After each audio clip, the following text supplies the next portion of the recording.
This is the yard where the Ghaneys would let Mickey, their beloved family dog, out in the morning.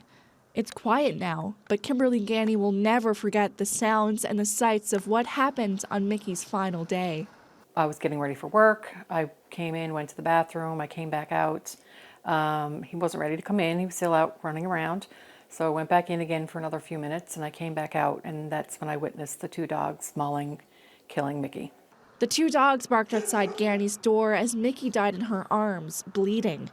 The animals belonged to her neighbor just down the road. It wasn't the first time they wandered onto her property.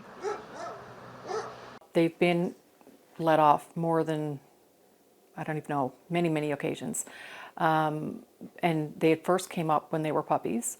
And the owner came up after them, and I asked them, please don't let your dogs off the property. You know, we have pets. And they were kind of coming towards me a little bit. Between that time and now, they've definitely been here several times. And, you know, we yell at them to leave, and we yell at him to come get them. Holyrood requires animals to be on a leash or tethered at all times when outside, according to the town's animal control regulations. But Ghaney's neighbors say they've been dealing with roaming dogs for a while. I have a stick in my house that I walk with my dog. But even with the stick, I still feel uncomfortable and I still feel unsafe. I have to try to bypass his house and walk on the opposite side of the road and run, and then continue my walk.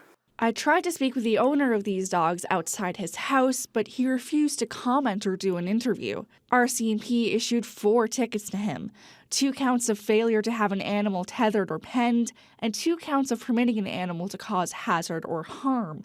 Police say the penalty will depend on the court, but Ghaney isn't keen on waiting for action. We've had several health issues and so on over the last few years, and Mickey's just the comfort for everybody.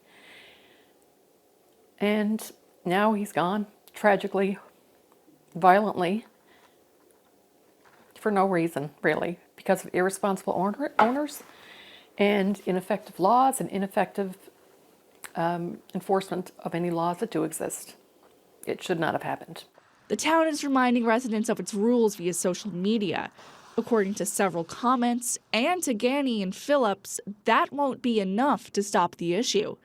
Holyrood hasn't allocated any money for a municipal enforcement officer since its 2021 budget, but the mayor says they're working on a solution. We have been trying to figure out how to solve this problem, and we're trying to be creative. We're working with other towns. We're on the Northeast Avalon Joint Council, and we're in talks with some of those towns as well to see how, you know, we can work together. Possibilities are sharing a municipal officer, you know, asking for specific funding for that. We even thrown out, like, we used to be the volunteer auxiliary RCMP, having a volunteer auxiliary enforcement. Police are still investigating the attack. In the meantime, although the grief is still fresh, Ghaney is hoping for justice for her family and for Mickey, who was ripped away from them too soon. Maddie, CBC News, Holyrood.